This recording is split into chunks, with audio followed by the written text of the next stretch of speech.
మర్రి golden diamonds ప్రముఖ hero Shri victory Venkatesh గారి చేతుల మీదుగా ఈ రోజే గొప్ప ప్రారంభం. ప్రారంభోత్సవ మరియు అక్షయ తృతీయ ప్రత్యేక ఆఫర్ గా VA పై ఫ్లాట్ 25% తగ్గింపు. అంతకుముందు జేడీ వాన్స్ ప్రకటనకు విరుద్ధంగా ఇరాన్ ప్రకటన విడుదల చేసింది. ఇవాళ కూడా చర్చలు కొనసాగుతాయని వెల్లడించింది. దాదాపు 14 గంటల పాటు చర్చలు కొనసాగినట్లు ఇరాన్ ప్రభుత్వం ప్రకటించింది. ఇరు దేశాలకు చెందిన సాంకేతిక బృందాలు నిపుణుల నివేదికల్ని పంచుకున్నట్లు తెలిపింది. కొన్ని అంశాలపై విభేదాలు ఉన్నప్పటికీ చర్చలు కొనసాగుతాయని ఇరాన్ వెల్లడించింది.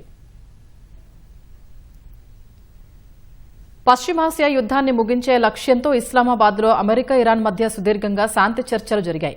ఉపాధ్యక్షుడు జేడీ వాన్స్ సారథ్యంలోని అమెరికా బృందం ఇరాన్ పార్లమెంట్ స్పీకర్ మొహమ్మద్ బాఘేర్ ఖలీబాఫ్ నేతృత్వంలోని ప్రతినిధులతో ముఖాముఖి చర్చలు జరిపింది.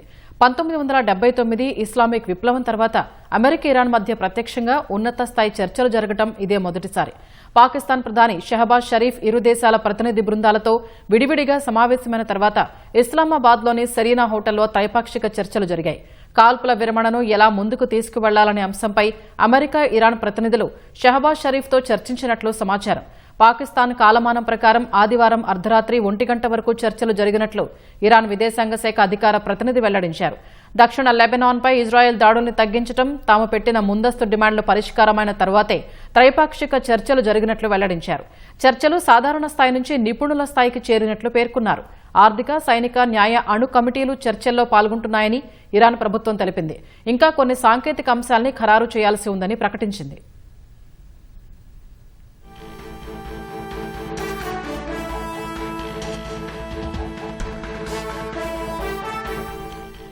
అమెరికాతో చర్చల కోసం ఇరాన్ 10 సూత్రాల ప్రణాళికను ప్రతిపాదించింది.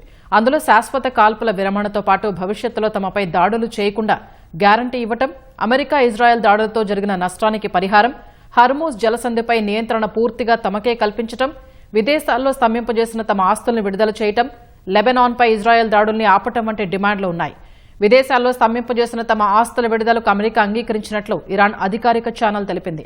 హర్మూజ్ జలసంధి సంయుక్త నిర్వహణకు అమెరికా చేసిన ప్రతిపాదనను ఇరాన్ తిరస్కరించినట్లు సమాచారం. అయితే అంతర్జాతీయ రవాణా కోసం జలసంధిని తెరిచి ఉంచేందుకు ఇరాన్ సుముఖత వ్యక్తం చేసినట్లు తెలుస్తోంది.